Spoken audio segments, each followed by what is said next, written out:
Welcome to competitive cracker. ഞാൻ ആതിര അർച്ചന. നമ്മുടെ CSEBയുടെ junior clerk പരീക്ഷയുടെ തീയതി വന്നത് നിങ്ങൾ അറിഞ്ഞിട്ടുണ്ടായിരിക്കും. ഫെബ്രുവരി 15-നാണ് നമ്മുടെ എക്സാം. വളരെ കുറച്ച് സമയങ്ങളെ നമുക്ക് മുന്നിലുള്ളൂ. ഒരുപാട് സ്റ്റുഡൻസ് നമ്മളടുത്ത് ചോദിക്കുന്ന ഒരു കാര്യമാണ്, എങ്ങനെ ഒരു ഉയർന്ന കട്ട് ഓഫ്, അതായത് 63+ ആണ് നമ്മളുടെ ഇപ്പോഴത്തെ ഒരു കഴിഞ്ഞ ലാസ്റ്റ് റിസൾട്ട് പരിശോധിച്ചാൽ ഒരു നമ്മുടെ OMR എക്സാമിൻ്റെ കട്ട് ഓഫ് മാർക്ക് എന്ന് പറയുന്നത്. അപ്പോൾ എങ്ങനെ ഒരു 63+ മറികടക്കാം എന്നുള്ളത് ഒരുപാട് ഉദ്യോഗാർത്ഥികൾ ചോദിക്കുന്ന ഒരു കാര്യമാണ്. അപ്പോൾ അങ്ങനെയുള്ള കാര്യങ്ങളാണ് നമ്മൾ ഇന്ന് ഡിസ്കസ് ചെയ്യുന്നത്. അപ്പോൾ നമുക്കറിയാം CSEBയുടെ പരീക്ഷയ്ക്ക് 80 മാർക്കിനാണ് നമുക്ക് റിട്ടേൺ എക്സാമിൻ്റെ മാർക്ക് എന്ന് പറയുന്നത്.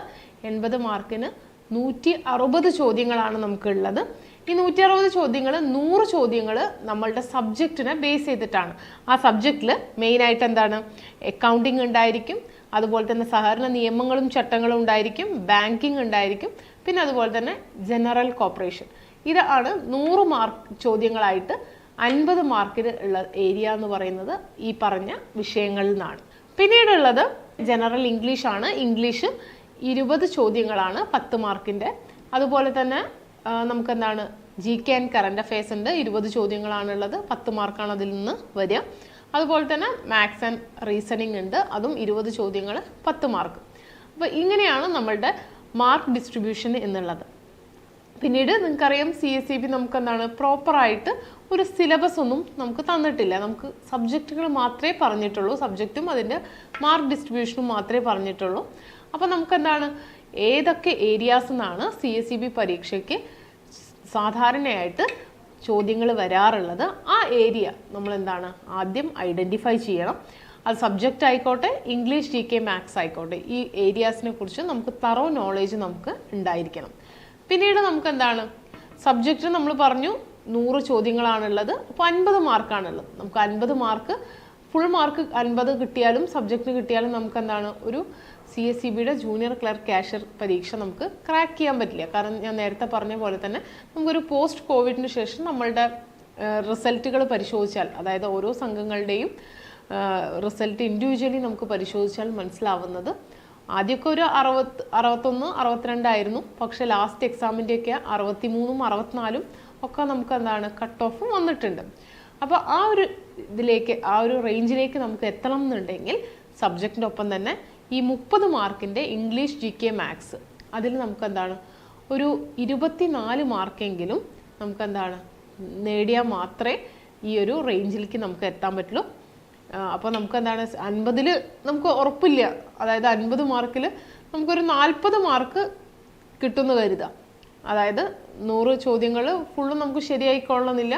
അപ്പോൾ 50-ൽ നമുക്ക് ഒരു 40 മാർക്ക് നമുക്ക് ശരിയായി, അതായത് 80 ചോദ്യങ്ങൾ നമുക്ക് ശരിയായി എന്നുണ്ടെങ്കിൽ പിന്നെ നമുക്കുള്ള 30 മാർക്കിൽ 24 മാർക്ക് കിട്ടിക്കഴിഞ്ഞാൽ ഒരു 64 മാർക്ക് നമുക്ക് സെക്യൂർഡ് ആണ്. പിന്നെ നമുക്ക് എന്താണ് പ്ലസ് ഇൻ്റർവ്യൂയുടെ മാർക്കും സഹിതം നമുക്ക് ഈ ഒരു കോമ്പറ്റേറ്റീവ് എക്സാം നമുക്ക് ക്രാക്ക് ചെയ്യാൻ പറ്റും. അപ്പോൾ ആ ഒരു റേഞ്ചിലാണ് നമ്മൾ മാർക്ക് ഡിസ്ട്രിബ്യൂഷൻ എന്നുള്ളത്. അപ്പോൾ അത് പ്രത്യേകം മനസ്സിലാക്കുക. പിന്നെ പരീക്ഷ ഞാൻ നേരത്തെ പറഞ്ഞ പോലെ തന്നെ നമ്മളുടെ ഇംഗ്ലീഷ് GK മാത്സ് എന്ന് പറയുന്നത് ഒരു പരന്ന വായന നമുക്ക് ഈ ഒരു CSEB പരീക്ഷയ്ക്ക് ആവശ്യമില്ല. നമ്മളുടെ LGSൻ്റെയും LDCയുടെയും ഒക്കെ ആ ഒരു റേഞ്ചിലാണ് നമ്മളുടെ GK ഇംഗ്ലീഷ് മാത്സ് ഒക്കെ വരാറുള്ളത്. അപ്പോൾ ഏതൊക്കെയാണ് CSEBയുടെ കീ ഏരിയാസ് എന്നുള്ളത്, അല്ലെങ്കിൽ ഇൻട്രസ്റ്റഡ് ഏരിയാസ് എന്നുള്ളത് ആദ്യം മനസ്സിലാക്കുക. അതിന് നമുക്ക് വേണ്ടത് എന്താ, പ്രീവിയസ് ക്വസ്റ്റ്യൻ പേപ്പർ അനലൈസ് ചെയ്യുക എന്നുള്ളതാണ്. നമുക്കൊരു 64ഓളം പ്രീവിയസ് ക്വസ്റ്റ്യൻ പേപ്പേഴ്സ് അനലൈസ് ചെയ്യാനായിട്ട് നമ്മുടെ മുന്നിലുണ്ട്. അപ്പോൾ ആ ക്വസ്റ്റ്യൻ പേപ്പേഴ്സ് അനലൈസ് ചെയ്താൽ ഏകദേശം നിങ്ങൾക്കൊരു ഐഡിയ കിട്ടും ഏതൊക്കെ ഏരിയ എന്നാണ് CSEB ചോദ്യങ്ങൾ ചോദിക്കാറുള്ളത് എന്നുള്ളത്. അതും previous year question paper analyse ചെയ്യുക, പിന്നെ അതുപോലെ തന്നെ ഒരുപാട് എക്സാംസ് അറ്റൻഡ് ചെയ്യുക, പിന്നെ നമ്മളുടെ ലൈവ് ക്ലാസ്സസും ഈ ഒരു കോൺസെപ്റ്റിനെ കുറിച്ചൊരു ഐഡിയ ഉണ്ട് എന്നുണ്ടെങ്കിൽ എങ്ങനെ ചോദ്യം വന്നാലും നമുക്ക് എന്താണ് അപ്പിയർ ചെയ്യാൻ പറ്റും. അപ്പോൾ അങ്ങനെ നല്ല രീതിയിൽ നമുക്ക് CSEBയുടെ എക്സാം ക്രാക്ക് ചെയ്യേണ്ടതായിട്ടുണ്ട്. നിങ്ങൾക്കറിയാം ഇപ്പോൾ PSC ഒരുപാട് നോട്ടിഫിക്കേഷൻസ്, ഇപ്പോൾ ജാനുവരി 1-നൊക്കെ ഒരുപാട് നോട്ടിഫിക്കേഷൻസ് വന്നു. ആ ഒരു നോട്ടിഫിക്കേഷനിലൊന്നും നമ്മളുടെ കോർപ്പറേഷൻ സ്പെഷ്യലൈസ് ചെയ്ത ഉദ്യോഗാർത്ഥികൾക്ക് അപ്ലൈ ചെയ്യാൻ പറ്റുന്ന, അതായത് മാത്രം അപ്ലൈ ചെയ്യാൻ പറ്റുന്ന, ജനറൽ BCom ഉണ്ട്, പക്ഷേ കോർപ്പറേഷൻ സ്പെഷ്യലൈസ് ചെയ്ത ഉദ്യോഗാർത്ഥികൾക്ക് മാത്രം അപേക്ഷിക്കാൻ പറ്റുന്ന അവസരങ്ങൾ അതിലില്ല. അപ്പോൾ നമ്മളെ സംബന്ധിച്ചിടത്തോളം അറ്റ് പ്രസൻ്റ് ഉള്ള ഒരു വേക്കൻസി അല്ലെങ്കിൽ അറ്റ് പ്രസൻ്റ് ഉള്ള ഒരു അവസരം എന്ന് പറയുന്നത് ഈ CSEBയുടെ ജൂനിയർ ക്ലർക്ക് ക്യാഷ്യർ എക്സാമാണ്. കേരള ബാങ്കും അതുപോലെ തന്നെ JCA ഒക്കെ കഴിഞ്ഞതിന് ശേഷം നമുക്ക് നേരത്തെ പറഞ്ഞു 264ഓളം ഒഴിവുകളുള്ള ഒരു പരീക്ഷയാണ് ഈ ഫെബ്രുവരി 15 നടക്കാൻ പോകുന്ന കോപ്പറേറ്റീവ് സർവീസ് എക്സാമിനേഷൻ ബോർഡിൻ്റെ ജൂനിയർ ക്ലർക്ക് ക്യാഷ്യർ പരീക്ഷ. അപ്പോൾ ആ ഒരു രീതിയിൽ നിങ്ങൾ ആ ഒരു പരീക്ഷയെ സമീപിക്കണം.